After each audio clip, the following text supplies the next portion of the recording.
I love collecting. I like surrounding myself with trinkets of varying sentimentality. These trophies, mementos, memorabilia, paraphernalia, and keepsakes adorn my walls, my desk, my car, and even me. Every bit and bob has a story, or at the very least a small smile that accompanies it. My bedroom floor, desk, dresser, and walls are cluttered with my memories, but you can still see my floor, desk, dresser, and walls, so it can't be too bad, right? But when would it be too much? Is it already too much? Can you ever remember too much?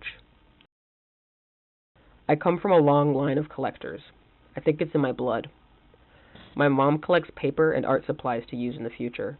She also has cast iron skillets and clothes from her grandma, my great-grandma Emma. My tutu collects at large.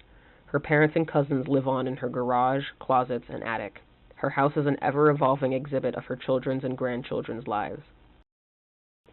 My grandpa collects items from his past. He has a cabinet of clown dolls, guns from his younger years, and items he got when he was drafted in Vietnam. My dad collects his interests. Every curio is accompanied by hours of research. Video game cabinets and types of liquor sit proudly in his space. He's not an outwardly affectionate man, so he has quiet mementos of his family. When I was younger, I would spend summer days snooping around my house, and I dared to raffle through his nightstand. I found love letters to and from my mom, doodles I had done on notebook paper, programs from my school productions, and goggles from when he would help my little sister practice for swim meets. I imagine that my more distant relatives collected too. Maybe my ancestors had collections in their homes before they were abducted and brought to America, or England, or France. Actually, no, I know they do because I've seen them, in glass cases.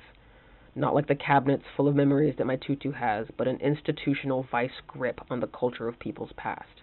My past.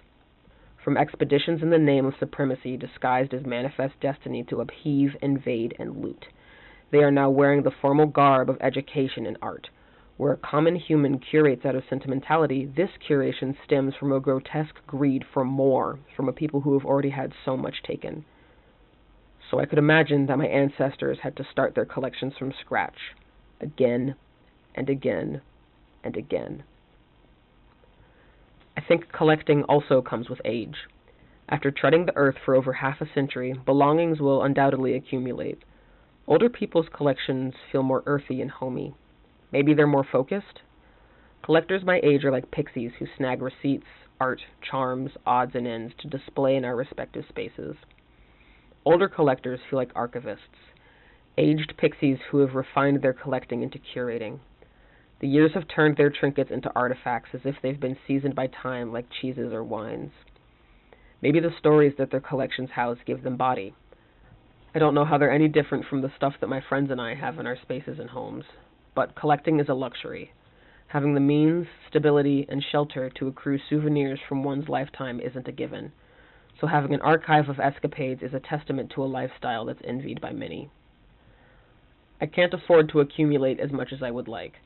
I have to keep my tchotchkes confined to my room and the occasional corner or shelf around the house. Ideally, I would live in a small house full of stories. The living room would be furnished by recollections and accented with anecdotes. My bathroom would be scented with fragrant fables. Each room would house a different narration.